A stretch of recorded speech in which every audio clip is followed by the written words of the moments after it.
There is a silent killer draining your money right now. It doesn't show up on your bank statement. It's not a hacker, and it's not a scammer.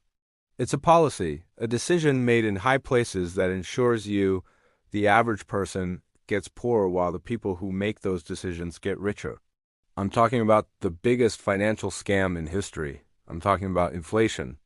You're about to learn why inflation is not some force of nature, but a deliberate weapon against your savings, why your bank account is actually losing value every single day, and the few fatal mistakes the greatest empires in history made that you are watching your own country make right now.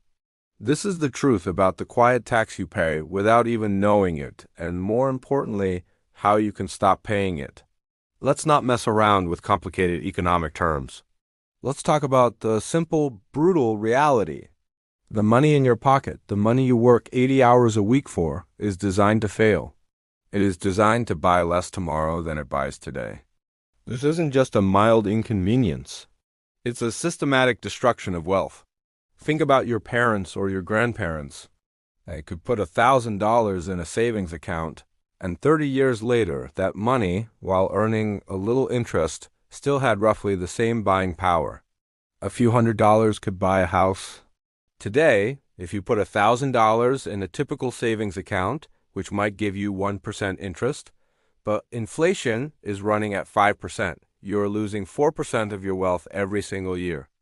You are being taxed 4%, but that money doesn't just vanish into thin air. It gets transferred.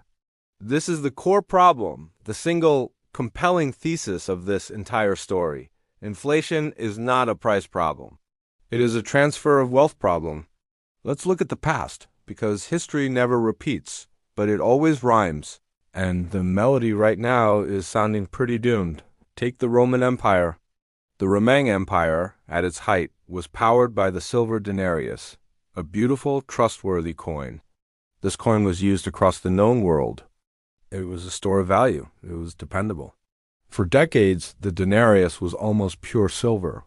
But then, wars became expensive. The emperors had a problem. They could raise taxes, but that always leads to riots and political instability. No emperor wants an angry mob at his palace gates. So they chose the easy way out. They started secretly reducing the amount of silver in the coin. They would mix it with cheaper metals like copper. They would keep the face of Caesar stamped on the front, so it looked the same, but the coin was becoming lighter, thinner, and less valuable. This process is called debasement. They were literally stealing small amounts of silver from every coin in circulation. At first, nobody noticed, but over time, the shopkeepers noticed. The soldiers who were paid in denarii noticed. The price of grain, the price of clothing, the price of everything started soaring because people realized the money they were using was fake. Trust collapsed. Eventually, the denarius was less than 5% silver. It was a copper slug with a silver wash on it. This was a fatal mistake. It destroyed the middle class, created massive inequality, and was a key reason why the greatest, longest-lasting empire in the West finally collapsed. The Roman government didn't raise the tax rate to 40%. They just changed the money itself. That is the genius and the brutality of the hidden tax. Now, let's jump forward many centuries to the American Civil War. Both the North and the South were fighting an incredibly expensive war. The North, the Union, had to raise money fast. Again, raising taxes was unpopular. So they decided to do something unprecedented. They printed paper money not backed by gold or silver called greenbacks. This was a desperate emergency measure. The instant they did this, two sets of prices formed, the gold price and the greenback price. Suddenly, a soldier paid in greenbacks found that the real cost of goods, the gold price, was much higher than the face value of his paper money. He was taking a pay cut every single day because the government was funding the war by devaluing his salary. The paper money lost value quickly, but it was still a powerful lesson for governments. They learned that printing money, even if it causes a crisis for the people, is the easiest way to fund unlimited spending. This brings us to the most infamous, most terrifying modern example of currency collapse, Weimar Germany in the 1920s. After losing World War I, Germany was crushed by debt and massive reparation payments. The government needed money. The answer, as always, was the printing press.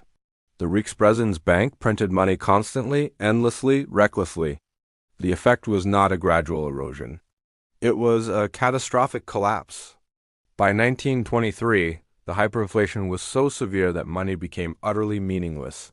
Workers were paid in wheelbarrows full of paper money, sometimes paid twice a day because their wages lost value in the time it took to walk from the factory to the bakery. Think about that for a second. You get paid your wage. You rush to the market. But by the time you get there, the price of bread has doubled. If you stop to talk to a neighbor, you are now too late. That is the ultimate penalty for holding cash. People burned banknotes in their stoves because the paper was cheaper than firewood. Children played with stacks of billions of marks like building blocks. A lifetime of savings, the retirement funds of doctors, lawyers, and teachers were completely wiped out. It was an economic fatal event. The money was not taxed away. It was confiscated through hyperinflation. This financial destruction led to massive social unrest and ultimately helped create the conditions for the rise of extremism in Germany. The hidden tax became an outright violent theft. Now, you might be thinking, that's Germany 100 years ago. That could never happen here. But you have to understand the fundamental shift that happened in our own lifetime. For most of the 20th century, the US dollar was tied to gold. This arrangement was called the Bretton Woods system. The US promised that foreign countries could exchange their dollars for a fixed amount of gold. This gold standard was the anchor. It acted as a financial straitjacket on the government, forcing them to be somewhat responsible. They couldn't print unlimited money because they would eventually run out of gold. But wars were expensive, social programs were expensive, and in the late 1960s, a crisis was brewing. The US was spending far more than it was taking in. Other countries, realizing the US didn't have enough gold to back all the dollars circulating globally, started demanding their gold back. On August 15, 1971, President Richard Nixon walked into a television studio and announced the unthinkable. The U.S. was permanently abandoning the gold standard. He said it was a temporary measure to defend the dollar, but it was, in fact, the final fatal cut. The gold anchor was gone. From that day forward, the U.S. dollar became a fiat currency, a Latin term meaning "let it be done." The value of the dollar was now based only on the government's promise and the public's faith, not on any real, tangible asset. It gave the government and the central bank, the Federal Reserve, unlimited power to print money. This changed the game forever. The gold standard forced the government to be somewhat frugal. The fiat standard gives them a license to spend without restraint. And who pays for that spending? You do, through the silent tax. Let's look at your life today. If you are not holding assets that grow faster than inflation, you are getting poorer. Think about two people. Person A is a diligent saver. They listen to the old advice. Save your money. They put $50,000 in a savings account. Person B is an asset owner. They take that same $50,000 and buy a small piece of real estate or maybe a diversified basket of stocks. Over the next 10 years, even with low interest rates, person B's assets, the real estate or stocks, typically rise with inflation. In fact, they usually rise faster than the official inflation numbers. Person B, the asset owner, sees their wealth preserved and even multiplied. Inflation is a redistribution scheme. It is designed to take value from the many people who hold cash, the savers, the middle class, the poor, and give it to the few people who hold assets and who are in debt, governments, banks, and the wealthy. This is why the gap between the rich and everyone else is getting wider and wider. The elite understand the inflation weapon, and the average person doesn't. They let the government borrow money, knowing that the debt they take on today will be paid back with cheaper, devalued money tomorrow. Their debt shrinks in real terms, and their assets swell. Now, let us talk about the modern crisis that most clearly revealed this theft, the bailouts and the pandemic.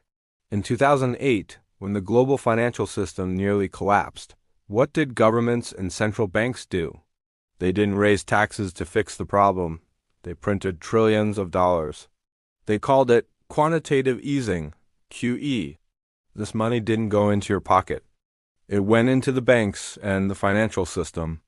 It didn't immediately cause the price of bread to double, but it did cause the price of assets to soar. Stocks, bonds, and real estate exploded in value. The wealth gap widened immediately, but the everyday person didn't feel it yet. It was a silent theft. Then came the year 2020. The pandemic hit. What was the solution? Unprecedented, massive money printing. Stimulus checks, bailouts, corporate rescues, all funded by digital money created out of thin air. For a brief moment, it felt like magic, like free money. But as we all know, there is no such thing as a free lunch. By 2021 and 2022, the inflation monster woke up with a roar. Your energy bills doubled. Your grocery costs surged. Your rent spiked. This wasn't because of a supply chain issue alone. That made it worse, sure, but the fundamental problem was the sheer, reckless amount of new money pumped into the system by the government and the Fed. Once again, the winners were those with assets who watched their stocks and houses climb. The losers were the renters, the working class, and the retired who saw their fixed income and savings obliterated. Inflation was the tax that nobody voted for, but everyone paid. This pattern is not limited to the US or Europe. Look at Lebanon in recent years. A once stable banking system experienced a complete collapse. The banks facing insolvency just froze customer withdrawals.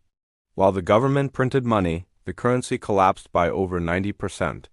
Doctors, engineers, and retirees watched a lifetime of savings vanish in months. It was a fatal blow to their middle class. Look at Argentina, where decades of overspending have turned inflation into a way of life, forcing families to rush to spend their pesos before they lose value by the hour.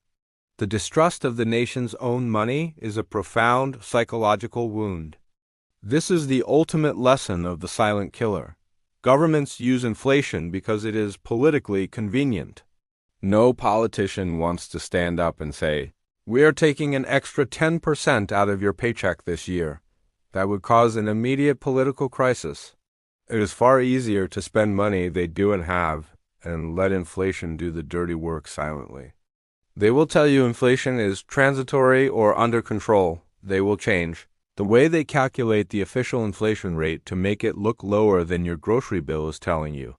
They will invent complex technical-sounding terms like modern monetary theory to confuse you.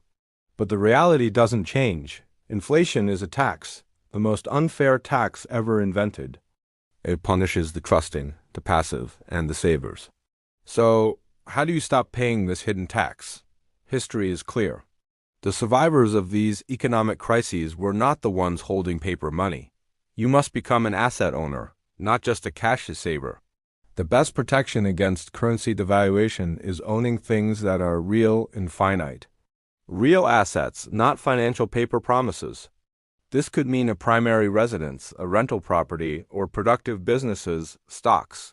Hold hard, real-world assets. When the Roman silver coins were debased, those who had hoarded real, unadulterated silver and gold survived the economic collapse. When the German mark collapsed, those who owned land or had converted their wealth into stable foreign currency weathered the storm. These are tangible, limited resources that cannot be printed by a central bank. Be smart about debt. While debt is generally a risk, inflation actively shrinks the real burden of your fixed-rate debt, like a mortgage. The government wants to inflate away its own massive debt. You can use the same principle on your own fixed obligations as long as the underlying asset is stable. You must stop thinking like a saver in a stable economy and start thinking like a wealth protector in a system that is constantly rigged against you. The system is set up to force you into a position where your savings are slowly but fatally destroyed. The people in power will keep using this trick because the alternative, restraining their spending, is politically impossible for them. The next time you see prices rising, don't blame the shopkeeper. Don't blame the truck driver. Remember the printing press. Remember the policy. Remember, the silent killer is at work, and you need to take steps today to protect your future.